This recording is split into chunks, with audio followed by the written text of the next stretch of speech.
So, good afternoon, everyone. Good afternoon if you're in Europe. Good evening if you're in Asia, and good morning if you're with Mike over in the States. Welcome to our discussion this afternoon. My name is Clive Posselt with the Realization Group, and I'll be moderating the conversation around relative value trading and arbitraging on SGX. We've got a fantastic group of people to discuss the topic with you this afternoon. We've got an investor, we have a member of the brokerage community, we have somebody from an exchange operator, and we also have someone from a connectivity and managed service provider. So I think we've got the full gambit of front to back on how you trade relative value and arbitrage in Asia. So before I introduce them, I'd just like to let you know that we will be taking questions later in the session. So please use the Q&A functionality on the platform to do that. And without further ado, I'd love to ask the members of the panel to introduce themselves. So I think ladies first. Elena, if we could ask you to kick off, that'd be really good. Hi everyone, thanks a lot for joining. Massive thanks for IPC for hosting this webinar today. My name is Elena. I work for Singapore Exchange based in London, mostly working for the sales team on derivative side, but also promoting the securities part of the exchange as well. SGX is one of the leading exchanges in Asia, and it is my pleasure to be here today. Thank you. Thank you very much, Elena. Mike, can we go over to you next, please, sir? Sure. Thank you, Clive. And of course, Elena, it's our pleasure. So good morning, good afternoon, and good evening. Thank you, everyone, for taking the time to attend the webinar. I'm Mike Smith from IPC. IPC is a fintech service leader powering the global financial markets. And I'm responsible for working with our global stock exchange partners like the SGX, our ATSs, and market data vendors. Thanks very much indeed, Mike. Taya, could you give us a quick introduction, please? Hi, good afternoon, everyone. My name is Taya Hussain. I'm one of the executive brokers for Philip Futures Singapore. I cover the global sales operation for our brokerage business, which comprises of derivative trading, commodities, precious metals, spot FX, OTCs, and CFDs. My area of focus primarily is in the corporate and institutional clients that comprise of property trading groups, commodity trading house, execution, clearing brokers, financial institutions, and hedge funds. I'd like to take this opportunity to thank Elena from SGX for inviting me to be part of this panel. Thanks very much, Taya. And last but not least, Abhijit, over to you, sir. Hello. Hi, everyone. My name is Abhijit, and I'm a portfolio manager with Trium Capital. So Trium Capital is a boutique alternative investment firm. It acts as a launchpad for emerging managers such as myself. So I run a quantitative trading strategy which trades around the globe, and Asia being one leg into the strategy. And that's where I bring my experience and, to the panel. Brilliant. Well, thank you very much indeed for that, guys. To set the scene, I know this has been a crazy year for everybody, and yeah, very different to what any of us have ever seen in the markets, I'm sure. So to set the scene for the conversation this afternoon, Elena, can you give us a sort of overview of the rise in volumes and volatility you've seen in Asia over the course of the year, and give us a quick idea of some of the relative value opportunities that this has thrown up? Sure. I hope you guys can see my screen now. So basically, as Clive said, it's been absolutely incredible year. And you probably know that for most of the exchanges out there, it's been a good year because volatility kicked in at the beginning of the year. Obviously, Asia being a big part of this volatility, the cause of volatility, we've seen a lot of interest in our markets. We had one of the best months ever. We had the first quarter of the year was the record quarter in terms of the volumes that we have been seeing. The chart here that you're seeing is showing the general increase in open interest and volumes across SGX portfolio. Today, or towards the end of our financial year 2020, which ends in June, you can see that we've traded just under 4 million in terms of the volumes in lots equivalent, and today that equates to just under $100 billion in notional across the most liquid contracts on SGX. You can also see the breakdown of the main markets that are being traded. I would like to mention that SGX is a unique platform, a unique exchange that offers access to multiple countries and multiple regions within one place. So that's probably why we have seen increase in our volumes and increase in our open interest, mainly because market participants could express their view in multiple countries and multiple regions. So you can trade Taiwan, you can trade China, you can trade Indonesia, Vietnam, everything through one exchange. And not only that, you can choose how you would like to express your view. You can trade ETFs and daily leverage certificates, cash equities on our securities markets, or you can choose to trade derivatives. So I would also say, Clive asked about relative value opportunities.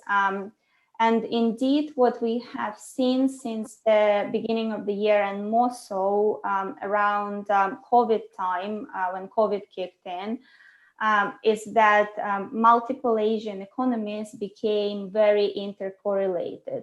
So on this slide, you can see the correlation between MSCI Singapore, which one of our leading indices, and 3 other futures and 3 other indices within SGX.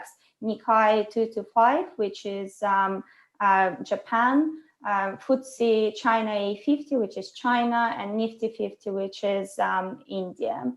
And you can see that from early April, the correlation between Singapore and these 3 economies, if we look at the correlation between indices, became indeed very, very close and ranges from moderate to very strong.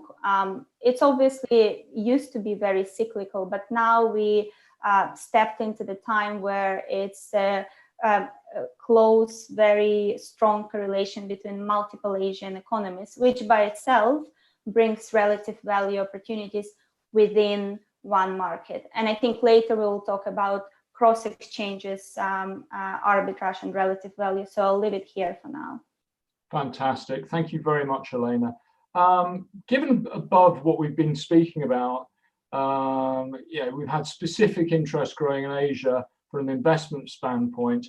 And the Asian economies, are they responding quicker to and recovering quicker? Thea, could you lead us off and give us some idea of what your clients' perception has been in Asia in recent months? And are there any specific products that are generating more interest than others? The outlook for Asian derivative markets remains very positive. Right? We continue to note for steady streams of client inquiries and trading activities, and also existing clients who are seeking trading access into Asia. There are those who are seeking arbitraging opportunities within global exchanges, right? For example, the Dalian Commodity Exchange on the iron ore contract versus SGX iron ore contracts, and on the precious metal COMEX gold versus Thailand futures gold, right? So these are some of the markets that people are looking at.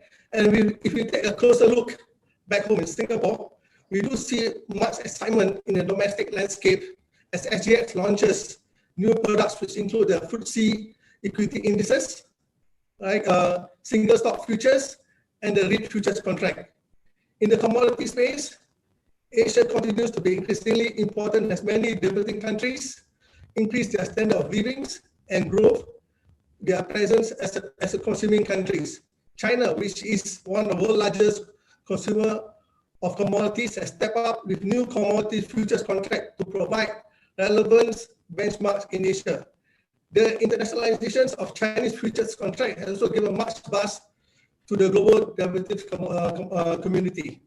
That's really helpful. I think that's a really good overview of the sort of interest that you've been seeing and the change that you've been seeing around the market. Abhijit, can I come on to you here? Can you give us an idea why you decided to look at relative value strategies within the portfolio? And within that, is there FX risk? And if so, how do you manage that, please?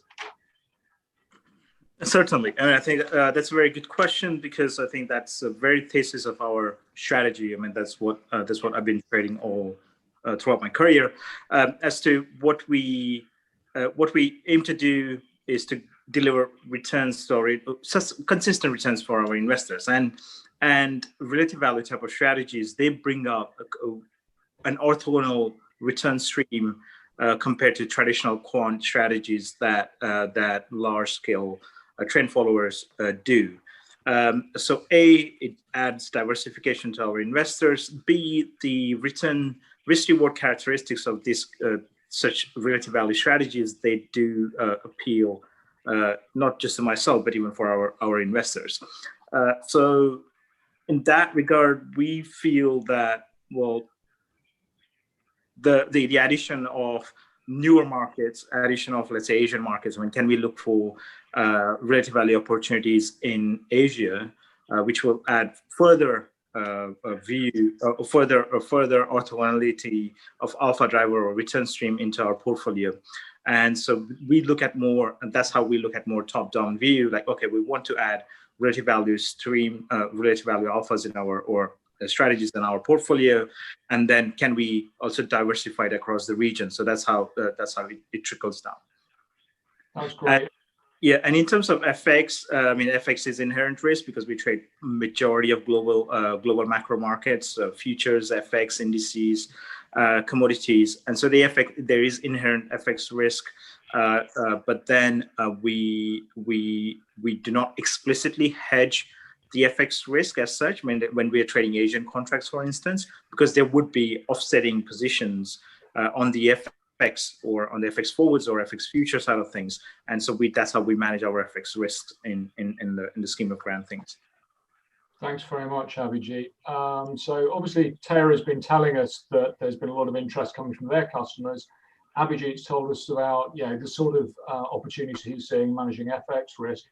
Mike, from your perspective, have you seen a rise in interest in Asia from your customers looking to connect and get access to the relevant exchanges and the sort of contracts that Tara and Abhijit were talking about?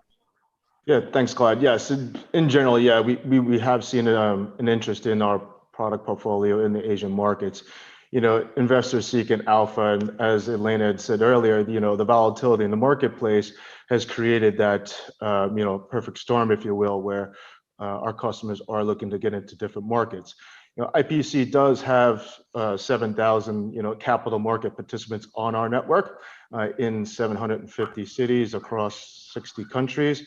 And just in case you needed another stat, we have about 80 global stock exchanges, including the SGX, as our partners, with 25 specifically in the Asia region. So with IPC's dense footprint across a fragmented market, we do have that ability to bring a ready-made ecosystem to our customers. Interesting. Obviously, busy times for everybody involved in this one. Elena, if I could come to you next, and in the context of what we've been discussing there, are there any cross-exchange arbitrage opportunities in Asia that you can talk about? Just give us a little bit more background to. Sure. So sharing my screen again. Let's move on to the next slide. And I mentioned to you some of the arbitrage opportunities within SGX. There are obviously much more. You can trade cash equities against indices. You can trade single stock futures against index products. Some of the market participants including ABI, for example. They're looking at three-legged ARBs within one market or multiple markets where they trade index effects and commodity product. But on this slide, I wanted to show to you the range of opportunities that exist out there. So for example, in our FX portfolio, two of the most liquid traded markets is Indian rupee to US dollar, which is this chart at the top. And you can see that there are three other markets where you can trade this product outside of India. You can also trade this currency pair onshore in India. And we've been competing for quite a while with a Dubai exchange, DGCX, on the market share in this product. You can see that from middle of 2018, we're the market leader in terms of the volumes and market share, but saying that the ARB between two exchanges is something that is very actively traded by market participants. And a lot of them are trading three-legged ARB, including onshore India market as well. Chart on the left at the bottom, basically showing correlation between CME copper and SGX, iron ore, not necessarily the arbitrage that most of people might think of, but both of the commodities are actually very good barometers of China economy, and they're kind of competing, and it's very cyclical relationship. If you bring up the third line on this chart, which is A50, or you can use any other China index product to see how the indices and stock market is correlated to either copper or iron ore. It's a cyclical relationship. In some quarters and months, copper would have closer relationship, and then it would switch, and iron ore became the leader. What we have seen prior to COVID is that iron ore became quite a strong indicator of economy in China. But then with COVID, the macroeconomics changed, and iron ore actually started quite a massive rally in pricing, and the correlation with A50 or any other China index broke. The last one. There's definitely a large number of opportunities there cross exchange by the looks of things, and it also ties back very nicely to what Abhijit was saying to FX exposure. So yeah, there's plenty of opportunities there by the looks of things.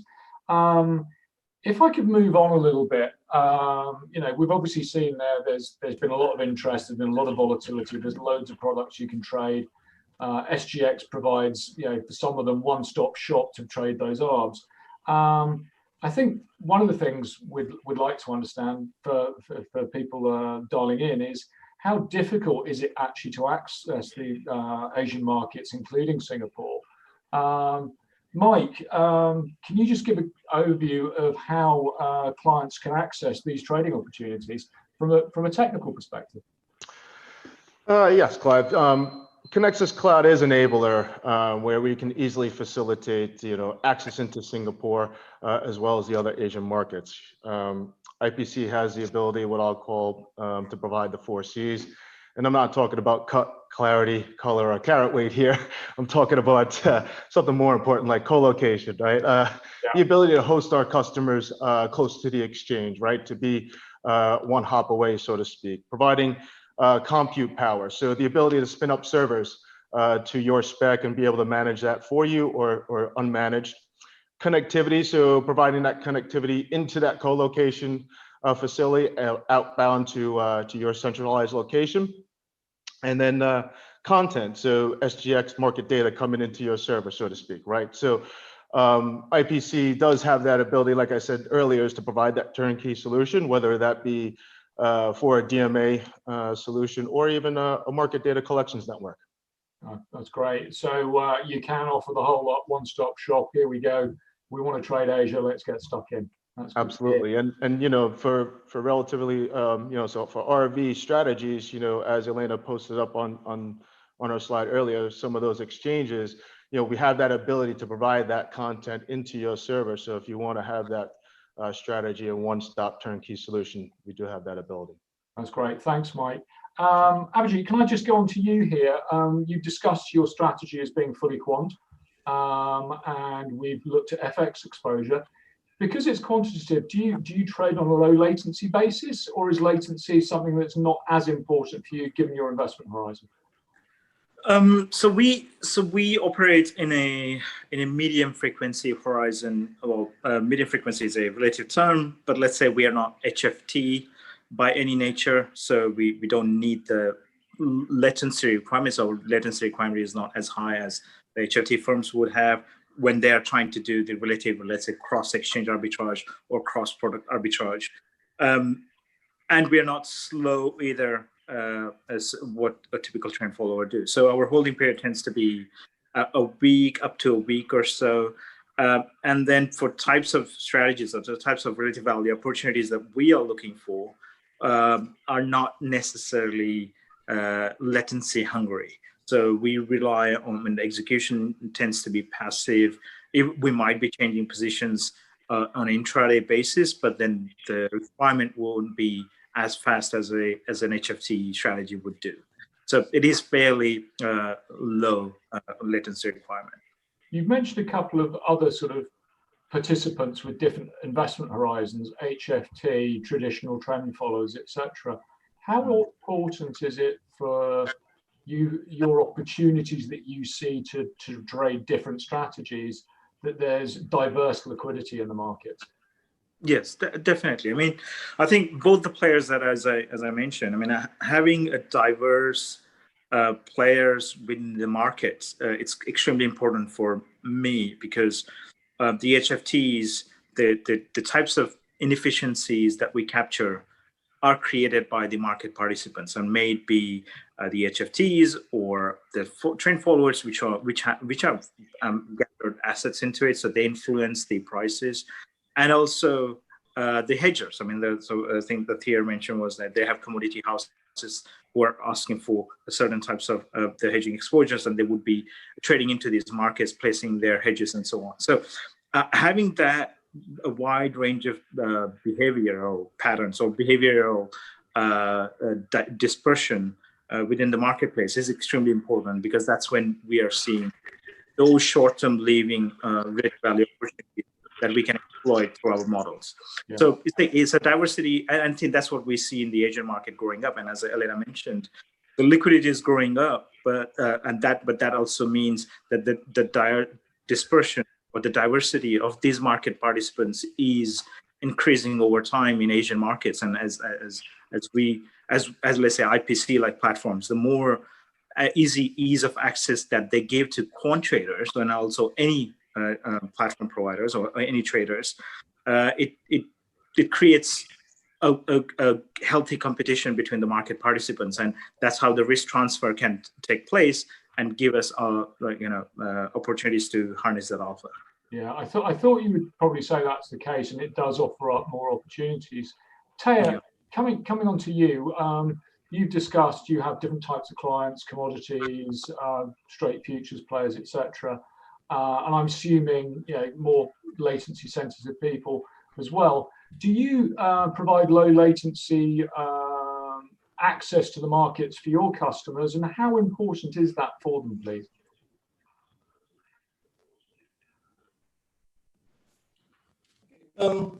First of all, it's not difficult at all to have access into Asian markets, especially in futures. We act as a gateway to more than 21 global exchanges, right? And provide market access to 10 countries in Asia alone, which includes Singapore, Malaysia, Indonesia, Thailand, Hong Kong, Japan, India, Vietnam, China, and Korea. We offer trade execution, clearing services, and 24 hours round-the-clock broking support for all full range of futures, options, and OTC. Right? Singapore, in particular, also prides itself as a good hub location for the rest of Asian regions, right? For reasons such as free capital flows, good international network of banking and infrastructure, strong and stable regulatory environment, good community of commodity and financial players.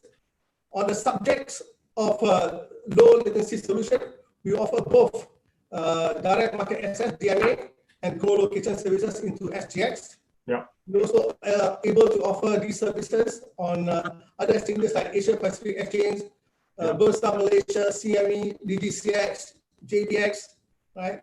We also have a wide range of array of e-trading solutions within our own Philip groups, which is comprised of Philip Nova, which is our own platform, and also we offer third-party solutions. Okay, so as you're saying there, yeah, as you're saying there, Tara, it's obviously very important to be able to facilitate trading for a wide group of potential customers that facilitate the sort of dispersion and variety of flow that we've already touched on. Elena, if I could bring you in at this point and see if there's any way you can comment on connectivity options that, from the exchange's point of view, please. Sure. I think we have multiple options for market participants to connect. I will talk about two, seeing the type of market participants that dialed in to listen to this webinar. And as IPC is our partner here, we do offer true collocation, and also there are two protocols in which market participants can connect to our market. It's a fast binary protocol, each and ouch, which is preferred by all big HFTs and algorithmic trading companies. Yeah. And there's slightly slower protocol, NASDAQ OMX, still fast, but not as fast as binary. Mm-hmm. So, and then obviously providers like IPC, and then most of the brokers that are general clearing members on the exchange, they can offer collocation services for the clients. I will also refer to Abi's comment about type of market participants. We don't necessarily encourage participation from just one type of players, the ones who are trading the latency ARB and so forth. So it's good to have those. It's healthy. They bring diversification to the market. However, I can tell you that in general, the participation from HFTs and algos on SGX at any time no more than 20%. It depends product on product. Yeah. However, it's not a massive participation comparing to other markets, which is important for everyone, including funds and CTAs like Abis. Brilliant. Thanks very much, Elena. Just so you guys all know, we're starting to receive a few questions coming in from the audience. So, get your creative thoughts going so we can answer those a little bit later on as we go through the conversation. One thing I'd like to discuss a little bit more is, are we seeing opportunities in the Asian markets versus other markets? And what's really driving that? Abhijit, can I come to you? Obviously, there's the T+1 session in Singapore. Do you find that is useful to you? And if it is there actually enough liquidity for you as an investor to take advantage of it? Yes, certainly. I mean, I think if we, so let's say we trade, at the moment we trade European and US sessions. And so because of our operations are located in London. So by default, we tend to trade when we are looking into Asian markets or let's say futures, China, A50, or SGX listed futures, we would be trading those primarily in T+1 session. Yeah. And so yes, there is sufficient and there's sufficient liquidity for even our type of strategies, which are more medium-term holdings, so let's say a week or so.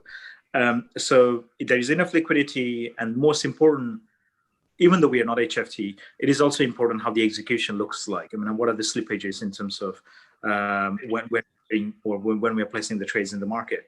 So I think even then we feel that there is sufficient, or at least there is an acceptable slippage or trading costs involved. Yeah. That doesn't cannibalize your alpha. That means those T+1 sessions are equally profitable, or at least they equally liquid for our strategy. So T+1 sessions are, I mean, I think we predominantly for Asian contracts, we are in T+1 session. Yeah, I think that's very interesting. I think that sort of development of those types of sessions really assist for people accessing the markets, not necessarily purely from a local perspective. Taya, quickly to you. I know we're having some sound issues with you, but can you touch on anything over and above that you've been seeing for your clients?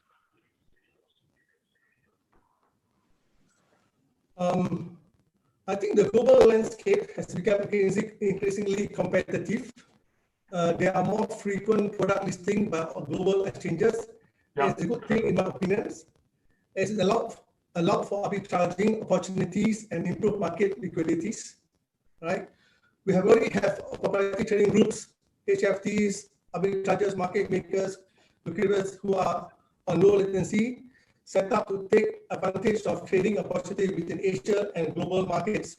Some examples include the equity indices, like for example, Nikkei 225, yeah. You have the CME, you have the SGX, you have the Osaka exchange. On the currency, you probably have the INR dollar and CNH dollar. On SGX versus DTCX, yeah. Versus Hong Kong versus CME, SGX versus Hong Kong.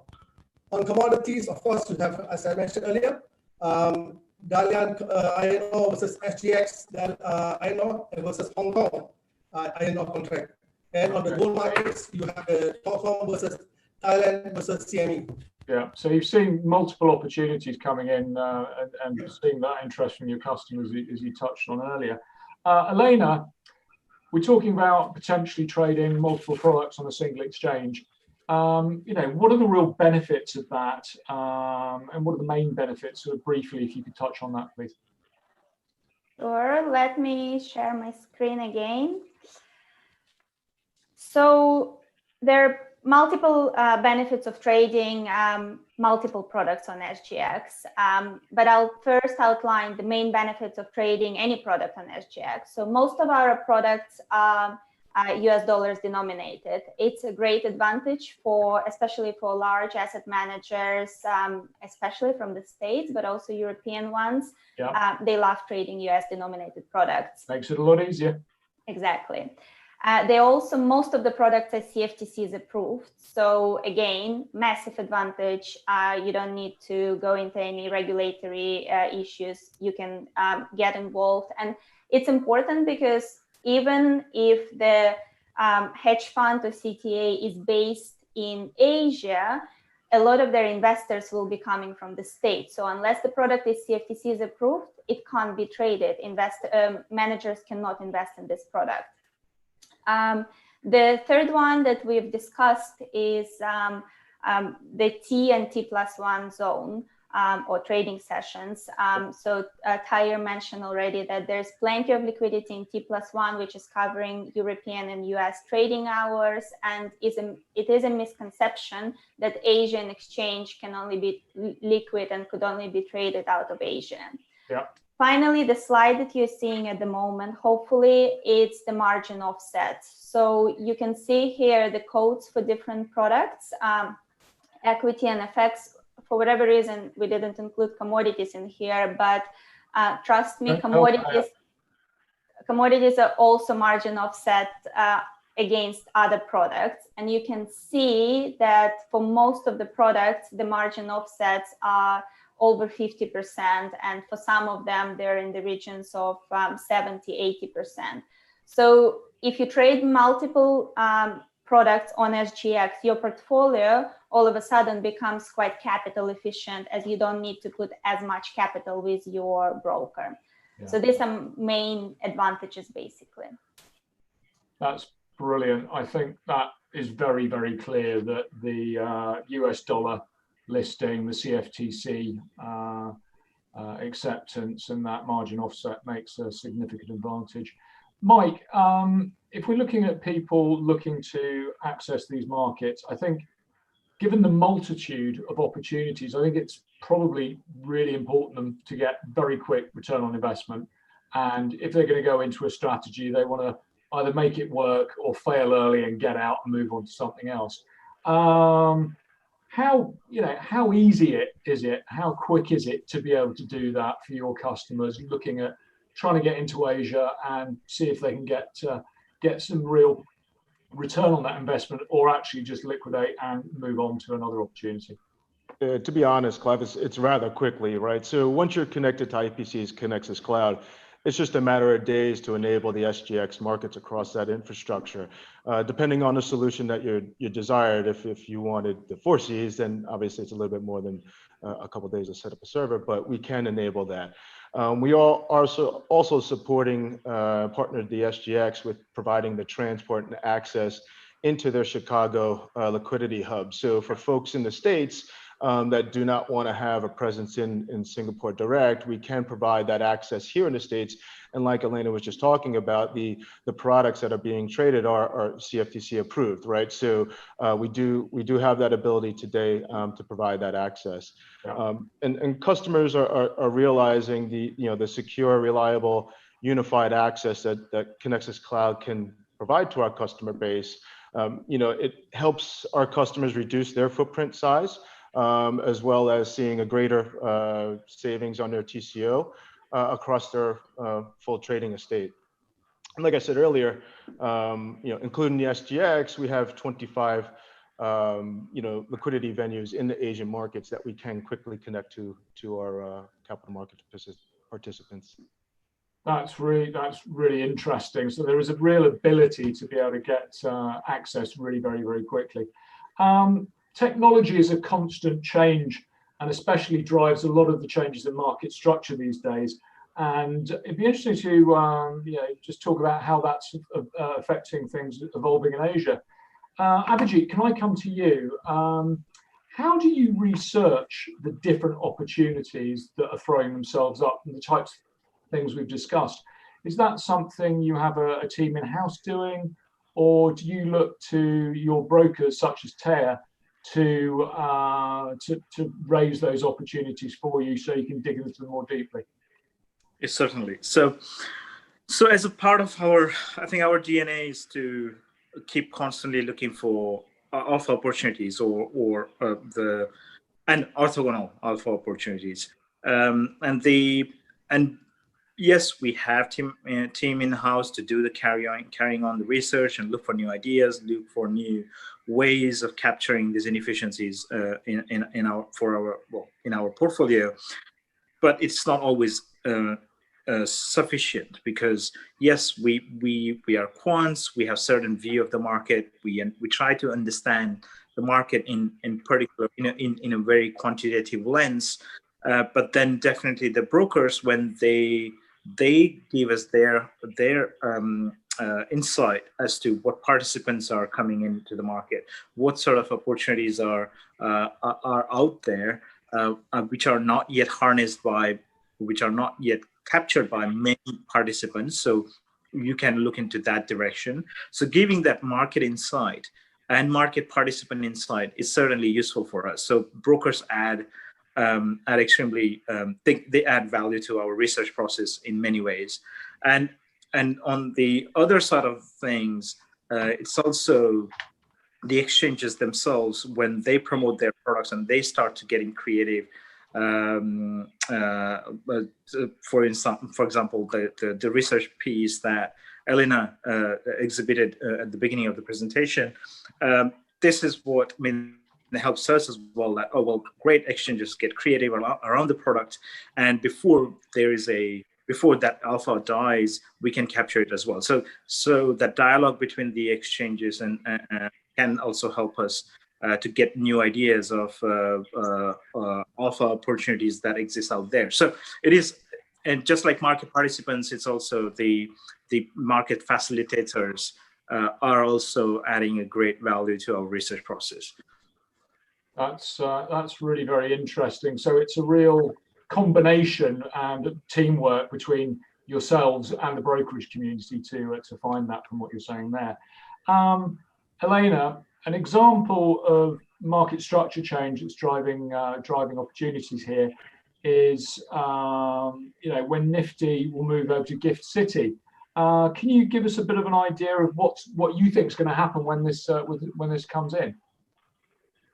Sure. So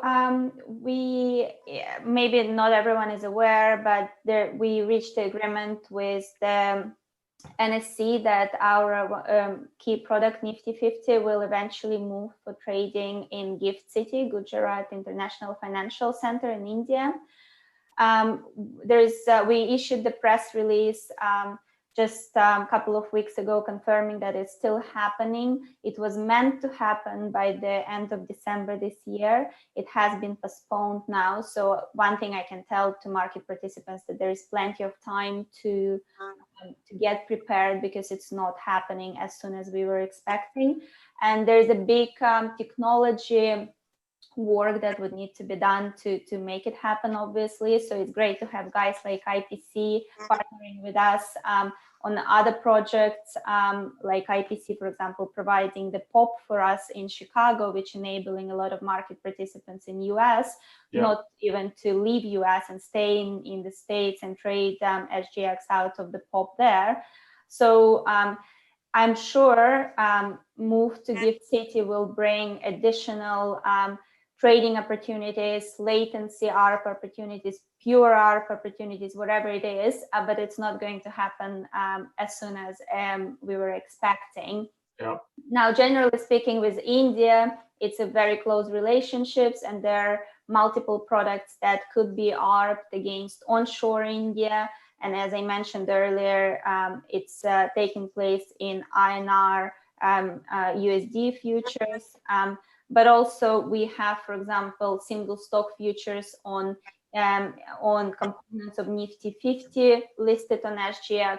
So that brings inter-exchange relative value or basis trade opportunities that market participants might want to explore. Thank you. That's really interesting. And I think it's that whole change of market structure is driven opportunity and liquidity offerings for quite a few years now, and I don't think it's going away. A final question, if I can, to you, Mike, before we go to the Q&A from our audience. Can you tell us more about how you work with the likes of SGX and your clients to continue involved the sort of services that you can offer them, please? Yeah, of course. Elena and I both mentioned the ability to provide the Chicago Liquidity Hub. That's a partnership, a fine example of our partnership.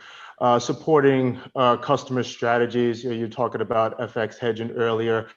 We have a Connexus FX Hub that links up all the major liquidity venues across the traded markets, across the venues. And also we have a full what we call Connexus Labs, which is a full sandbox environment where our customers can have a DevOps environment in a ready-made ecosystem where we can provide live content, live market data, or even UAT for customers to test their applications, again, whether it be DMA or a market data collections network. And it gives them that ability, like Elena says, that there's time that you have before Gift City is up and running, but you need to have some development work. Connexus Lab fits that mold pretty well in that regard. Sounds to me that there is obviously a huge amount of opportunities in Asia. There's market structure change throwing out more opportunity. We've got the likes of TER providing access to markets for their customers. We've got the likes of Mike providing connectivity options, the ability to test drive strategies. Elena and the team at SGX providing multiple ways to look at investment themes on a single exchange with the benefits of dollar trading in dollars, CFTC registration, etc., etc., etc. So that leads me on neatly to a question to you, Abhijit, which has come in from our audience from Mitchell. And it's given all this, and it's so easy now to connect into Asia and access opportunities. Why aren't all the arbitrage opportunities arbed out already? Well, that's a very good question. And I think if there weren't these inefficiencies or arbitrage opportunities, we wouldn't be in this business. But I mean, that's the. I think that's in economic sense. I mean, even in the developed market themselves, despite having so much liquidity, let's say in Western in developed markets in US or Europe, you can explore. You can explore, or you can find pockets of alpha or inefficiencies that you can exploit, and so that's probably the simplest answer. That, well, inefficiencies do exist, and they're coming into picture because of the participants themselves. So, for example, behavioral biases that participants have, the high frequency traders or the short-term traders or retailers, less high frequency traders can't take multi-day risks. So they are constrained in some ways to trade and the way they trade. The retailers, when they get more access to these liquid markets, or the more access they get, these retailers they have cognitive biases, so they are more irrationally driven. So that can create their certain patterns that, oh, well, you know what, they will be extremely overreacting or underreacting to any news. So that they create these inefficiencies. And on the other side, there would be structural inefficiencies, because let's say commodity house that has to hedge the iron ore risk, it will do it in a certain way, irrespective of asking for an efficient price for their hedging needs when they're putting up huge block trades in the market. And also on the other, and on the extreme side of things, when there is a rule-based investment, so let's say which is predominant in developed markets themselves, like, you know, most of the CTAs are trading all the futures on CME and the Eurex and so on, despite being in these liquid markets, having their size and knowing the rules that you can exploit the inefficiencies created by their sizes, and awareness of how these big asset allocators or asset managers would behave, because they are extremely rule-based driven. So the arbitrage opportunities, they come into existence. I mean, they're not open to naked eye. You have to look under the hood, but they do exist. And of course, they are not massive so that you can be billionaires overnight, but you have to just find those. Really? I thought that was the whole idea. Okay, Clive, maybe next time we can meet them. If you find something, we're game. But yeah, that's exactly it, right? So we have to find those small pockets of inefficiencies that are occurring through a variety of participants, and that's why our conversation was that,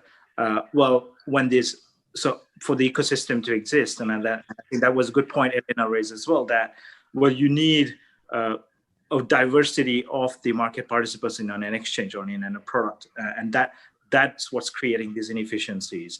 And you just have to look under the hood. That's a very interesting answer, which is there's opportunity, you need to dig for it. Yep. Yeah, very much so. We're getting a number of questions coming in from people in the audience around some very specific topics, some around historical intraday data for Asian futures contracts, others about being able to trade Bitcoin futures or spot. I think they're very specific and will be best articulated to individuals on the panel. So what I'll make sure that is and if anybody wants to get in touch with the panelists after to ask very specific questions like that, we'll make sure we'll connect you. So please follow up with us after the session. We'll make sure we connect you on that. Another one that's come in, which I'm going to put to you, Elena, and somebody's asking here, are there any particularly interesting new contracts you have recently launched or looking to plan to launch in 2021? Sure. So I will say about Bitcoin futures and spot Bitcoin. We, our regulator, MAS, for a little while were very conservative when it comes to any cryptocurrencies. So we were not looking at anything crypto related. However, they've changed their view as of just before COVID. So our index team actually started looking at crypto-related indices, and I think coming 2021, you might see some new products, cryptocurrency-related products on SGX. With regards to other interesting stuff that is happening, I'll mention two products. One is China government bond ETF that we listed just 1 month ago. As you probably know, it's very difficult to trade government bonds in Asia, well, in China, and it's almost impossible. So having the ETF on the product attracted quite a lot of asset managers and market participants who want to express their view on the interest rates market in China. That's the first one that I would be looking at if I was a larger asset manager allocator. The second interesting product is futures on real estate investment trusts. So again, real estate industry have been booming in Asia across the board, and COVID cut off quite a lot of the revenue there. However, you're still looking at double digits profits. So we decided that we're going to launch the futures contract on the ETFs that we already have listed on our securities market. And those two futures attracted quite a lot of people who want to express their view in real estate market via the future contract, which is quite unique. It's not that many futures out there in real estate that you can trade actually. So these are the two products I would look at. Evolving all the time, and lots of innovation going on, which is great to see. One here from one of our audience here, I think we'll put to you, Mike, and this is all about cloud. You know, very big theme at the moment across the industry. So does IPC support public cloud access? And if so, can you tell us a little bit more about your offering in that space, please? Yeah, short answer is yes. We do support the public cloud access. Your big players, as we all know. But in addition to the big players, we also provide access into over 500 cloud platforms for the likes of Office 365, Salesforce.com, so native cloud applications, right? So where we've seen interest is providing that hybrid cloud solution where I was talking earlier, secure, reliable, unified access where customers can get everything from their trading systems, which is our Unity platform, to their broker wires, to their market data, access to the SGX, as well as getting enterprise access to your Office 365, Salesforce.com, et cetera, across the unified Connexus Cloud platform. That's really helpful. Now we're starting to run out of time here. We've got a few more questions, which I don't think we're really going to have time to deliver today. But as I said, please get in touch. If anybody's got follow-up questions, and I've got a few here that I've noted down, I will connect you with the members of the team to make sure you can follow up accordingly.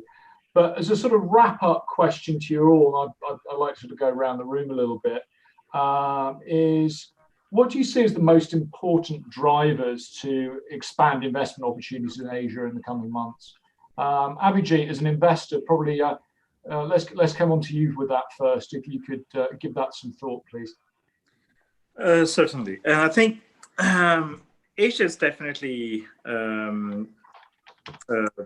well, at least we see our allocations or more and more opportunities in the Asian region. So I think if I have to take bird's eye view and connect the dots that we have gone through the panel today, A is volumes. I think as a quant and as an investor and a short-term investor compared to other players in the market, the volumes are important, and I think the Elena exhibited that yes, the volumes in this product and at least in these markets are continually growing, which is great because then we know there is enough liquidity to harness it within these markets.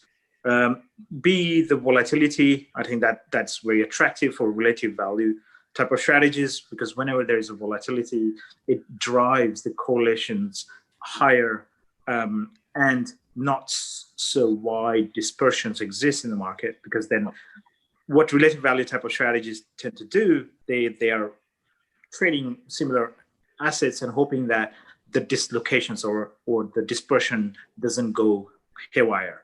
So as the volatility increases, the correlation also helps to bring the products, or bring the assets or instruments, or even the economies, I mean, behaving in a similar way. So I think these are two main, I would say, drivers that or criteria for us to get into any regions. And I think Asia definitely satisfied those criteria. And then the third is the IPC's angle, where ease of access to the market. So because as a quant, or as let's say, that's very biased view, but let's say as a quant, for us, it's important to get the access to the market, and easy access to the market, faster access to the market, least amount of work that you would need to do to get into the market if the opportunity is there, which might be shortly lived. So I think the panel exhibits pretty much the essence of why the Asia is attractive for us in particular to harness any alpha going forward. That's really interesting. It's that, as you just said there, it's the combination of pretty much everybody who got in the room here is providing that. Elena, obviously a lot of evolution over at SGX around multiple contracts being traded that we've discussed already. So can I ask the same question to you? What do you see the most important drivers over the coming months? Well, it would be wrong for me not to say that it's technology, because IPC are hosting the event. So Mike nodding there. Well done.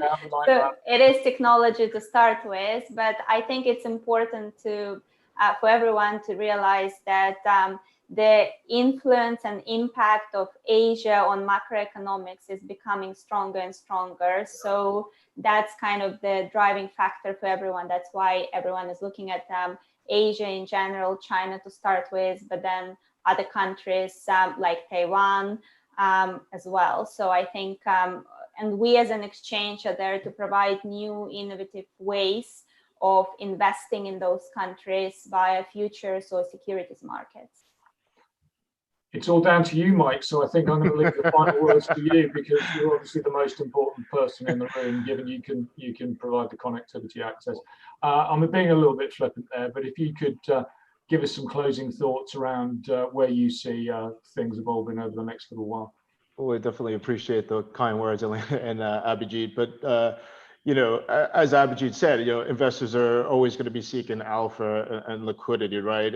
And rightly so, as Elena says, technology is the driver, right? So creating low barrier entry points into markets, ease of access, creating in a model that is customer friendly on an OpEx model. So really it's turnkey solutions, technology driving those solutions, and whether that be, AI, artificial intelligence, natural language processing, what have you, different, or even DLT for that matter. I know someone was asking about Bitcoin futures and whatnot before, and we, IPC does have the ability across Connexus Cloud to provide access into cryptocurrencies, whether that is reference data, historical data, real time, and/or execution venues. So it is technology, as Elena rightly says, and as well as Abhijit saying, ease of access and to facilitate for our customer base. Thanks very much, Mike. I'd like to say a big thank you to everybody who's joined us tonight. Very global audience.